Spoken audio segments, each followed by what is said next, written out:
आइए जानते हैं आज की देश और दुनिया की सबसे महत्वपूर्ण और ताजा खबरों पर नजर डालते हैं। पर अभी तक आपने इस वीडियो को लाइक नहीं किया तो लाइक कर दीजिए। झारखंड में छात्रों की बड़ी जीत। झारखंड सरकार ने JSSC-CGL समेत 2014 से अब तक आउटसोर्स एजेंसी TDPL से कराई गई सभी परीक्षाओं और उनसे जुड़ी नियुक्तियों को रद्द करने का फैसला किया है। सरकार ने इन परीक्षाओं में हुई गड़बड़ियों की जांच कराने की बात भी कही है। बीजेपी ने नई टीम घोषित की। बीजेपी अध्यक्ष नितिन नबीन ने पार्टी की नई राष्ट्रीय टीम का ऐलान किया है। इसमें स्मृति ईरानी और पीयूष गोयल जैसे बड़े नेताओं को अहम जिम्मेदारी मिली है। अमित मालवीय की जगह दीपक महास्के को पार्टी के सोशल मीडिया काम की जिम्मेदारी दी गई है। राहुल गांधी को सुप्रीम कोर्ट से राहत। सुप्रीम कोर्ट ने राहुल गांधी से जुड़े संपत्ति मामले में इलाहाबाद हाईकोर्ट की आगे की कार्रवाई पर रोक लगा दी है। ये मामला उनकी कथित आय से अधिक संपत्ति से जुड़ा है। अब हाईकोर्ट में इस मामले की आगे की कार्रवाई फिलहाल नहीं होगी। इलेक्ट्रॉनिक्स बनाने पर सरकार का बड़ा फैसला। केंद्र सरकार ने इलेक्ट्रॉनिक सामान के पुर्जे बनाने से जुड़ी 31 नई योजनाओं को मंजूरी दी है। इन योजनाओं में करीब 7,877 करोड़ रुपए का निवेश होगा। सरकार का कहना है कि इससे भारत में मोबाइल और दूसरे इलेक्ट्रॉनिक सामान के पुर्जों का उत्पादन बढ़ेगा। भारत में बेरोजगारी दर घटी। जुलाई 2026 में भारत की बेरोजगारी दर घटकर 5.1% हो गई। जून में ये 5.5% थी। गांवों में बेरोजगारी दर 4.5% रही, जबकि शहरों में ये 6.7% रही। सरकारी आंकड़ों के अनुसार जुलाई में काम करने या काम खोजने वालों की संख्या भी बढ़ी। शेयर बाजार में लगातार 5वें दिन गिरावट। सोमवार को भारतीय शेयर बाजार में फिर गिरावट आई। सेंसेक्स 0.36% गिरकर 77,728 अंक पर बंद हुआ, जबकि निफ्टी 0.32% गिरकर 24,288 के करीब रहा। यूपी समेत कई राज्यों में भारी बारिश का अलर्ट। मौसम विभाग ने 18 अगस्त को कई राज्यों में भारी बारिश, तेज हवा और आंधी की चेतावनी दी है। उत्तर प्रदेश, बिहार, झारखंड, मध्य प्रदेश, दिल्ली, राजस्थान और कई अन्य जगहों पर बारिश हो सकती है। लोगों को बिजली और तेज हवा के दौरान सावधान रहने को कहा गया है। दिल्ली मेरठ एक्सप्रेसवे पर मांझे से युवक की मौत। नोएडा के पास एक 25 वर्षीय डिलीवरी कर्मचारी की बाइक चलाते समय चीनी मांझे से गर्दन कट गई। वो तेज रफ्तार से बाइक चला रहा था। गंभीर चोट के कारण उसकी मौत हो गई। इस घटना ने खतरनाक चीनी मांझे पर फिर सवाल खड़े कर दिए हैं।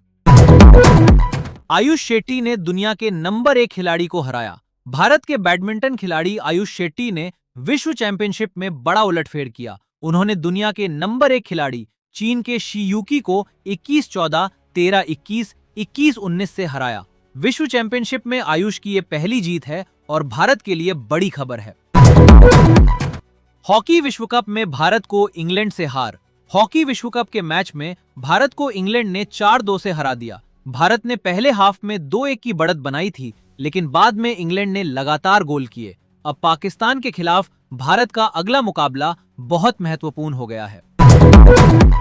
ईरान और अमेरिका के बीच तनाव बढ़ा। अमेरिका के राष्ट्रपति डोनाल्ड ट्रंप ने ईरान से युद्ध खत्म करने के लिए आत्मसमर्पण करने को कहा है। उन्होंने ओमान को भी धमकी दी है। ईरान ने कहा है कि अगर बातचीत से रास्ता नहीं निकला तो वो होर्मुज जलडमरू मध्य में अपना रुख और कड़ा कर सकता है। होर्मुज में जहाजों की आवाजाही बहुत कम हुई। ईरान युद्ध के बीच होर्मुज जलडमरू मध्य से गुजरने वाले जहाजों की संख्या काफी कम हो गई है। रिपोर्ट के अनुसार शनिवार को केवल 5 मालवाहक जहाज वहां से गुजरे और रविवार को एक भी नहीं गुजरा। ये रास्ता दुनिया के तेल और गैस कारोबार के लिए बहुत महत्वपूर्ण है। सऊदी जहाजों को लेकर हूती विद्रोहियों का हमला। यमन के हूती समूह ने लाल सागर में सऊदी अरब के एक सैन्य जहाज और उसके साथ चल रहे 4 जहाजों पर मिसाइल हमला करने का दावा किया है। इस घटना के बाद लाल सागर में जहाजों की सुरक्षा को लेकर चिंता और बढ़ गई है।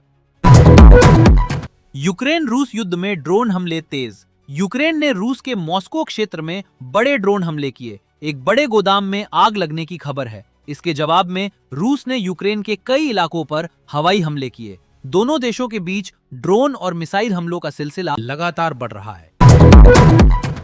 इंडोनेशिया में भूकंप से 68 लोगों की मौत। इंडोनेशिया के फ्लोरेस द्वीप में आए तेज भूकंप से कम 68 लोगों की मौत हुई है और 200 से ज्यादा लोग घायल हैं। हजारों घरों को नुकसान पहुंचा है। करीब 19,000 लोगों को सुरक्षित जगहों पर पहुंचाया गया है और राहत बचाव का काम जारी है। कांगो में इबोला का बड़ा संकट। अफ्रीकी देश कांगो में इबोला का प्रकोप बेहद गंभीर हो गया है। रिपोर्ट के अनुसार 2,300 से ज्यादा लोगों की मौत हो चुकी है और करीब 5,000 मामले सामने आए हैं। ये कांगो के इतिहास का सबसे घातक इबोला प्रकोप बन गया है। स्वास्थ्य टीमें बीमारी रोकने में जुटी हैं। भारत में बना नया ड्रोन हथियार सफल। Uttar Pradesh defence industrial corridor से जुड़ी एक भारतीय कंपनी ने दिव्यास्त्र मार्क 3 नाम के जेट इंजन वाले ड्रोन हथियार की पहली उड़ान सफलतापूर्वक पूरी की है। इसे भारत में ही बनाया गया है। इसे देश की रक्षा तकनीक में आत्मनिर्भरता की दिशा में महत्वपूर्ण कदम माना जा रहा है। दिल्ली में ब्रिक्स देशों की पर्यावरण बैठक। भारत आज नई दिल्ली में ब्रिक्स देशों के पर्यावरण मंत्रियों की बैठक की मेजबानी कर रहा है। ये बैठक 18 अगस्त को हो रही है। इसमें पर्यावरण बचाने, जंगलों, जलवायु बदलाव और कचरे को कम करने जैसे मुद्दों पर चर्चा होगी। भारत इस साल ब्रिक्स की अध्यक्षता कर रहा है। रूस को भारत से पेट्रोल भेजा गया। रूस में पेट्रोल की कमी के बीच भारत से करीब 68,000 टन पेट्रोल की एक खेप रूस पहुंची है। ये पेट्रोल गुजरात के वड़ीनार बंदरगाह से भेजा गया था। रिपोर्ट के अनुसार रूस में यूक्रेन के ड्रोन हमलों के कारण कई तेल कारखानों पर असर पड़ा है। महाराष्ट्र में बड़े फिल्म सितारों पर कार्रवाई। महाराष्ट्र सरकार ने खाद्य सुरक्षा अभियान के तहत शाहरुख खान समेत 3 बड़े बॉलीवुड सितारों को ऐसे विज्ञापनों में काम नहीं करने को कहा है जिनमें एक प्रतिबंधित सुपारी ब्रांड का नाम सीधे नहीं लिया जाता। सरकार का कहना है कि ऐसे विज्ञापन लोगों को भ्रमित कर सकते हैं। भारत में सोयाबीन तेल का आयात बढ़ सकता है। रूस यूक्रेन युद्ध के कारण सूरजमुखी तेल की सप्लाई प्रभावित हुई है। ऐसे में भारत इस साल रिकॉर्ड मात्रा में सोयाबीन तेल खरीद सकता है। इससे भारत में खाने के तेल की जरूरत पूरी करने में मदद मिल सकती है। तेल की कीमतों पर भी इसका असर पड़ सकता है। पेटीएम से जुड़ी बड़ी खबर। पेटीएम के संस्थापक विजय शेखर शर्मा से जुड़ी company resilient asset management Paytm में अपनी हिस्सेदारी का 4.98% तक हिस्सा बेच सकती है। इस खबर पर निवेशकों की नजर है। कंपनी की हिस्सेदारी बेचने से पेटीएम के शेयरों में आने वाले दिनों में हलचल देखने को मिल सकती है। भारत ने अमेरिका से ड्रोन किराए पर लेने का समझौता किया। भारत ने अमेरिकी कंपनी जनरल एटॉमिक्स के साथ करीब $203 मिलियन का ड्रोन लीज समझौता किया है। इसके तहत भारत को निगरानी के लिए ड्रोन मिलेंगे। इनका इस्तेमाल समुद्र और सीमाओं पर निगरानी बढ़ाने में किया जा सकता है। स्पाइस जेट मामले में कोर्ट की सुनवाई। एक मामले में भारतीय अदालत ने स्पाइस जेट पर नाराजगी जताई है। आखिरी समय में विमान पट्टे पर देने वाली कंपनी के साथ समझौता होने के कारण अदालत का फैसला आगे बढ़ गया। कोर्ट ने मामले की प्रक्रिया और समय पर सवाल उठाए हैं। मामले पर आगे सुनवाई जारी रहेगी। भारत और श्रीलंका के बीच टेस्ट मैच रोमांचक हुआ। भारत ने पहली पारी में 462 रन बनाए। जवाब में श्रीलंका की टीम एक समय 90 रन पर 5 विकेट खो चुकी थी, लेकिन सोनल दिनुशा और निरोशन डिकवेला ने बड़ी साझेदारी की। श्रीलंका ने 484 रन बनाए और भारत की बढ़त खत्म कर दी।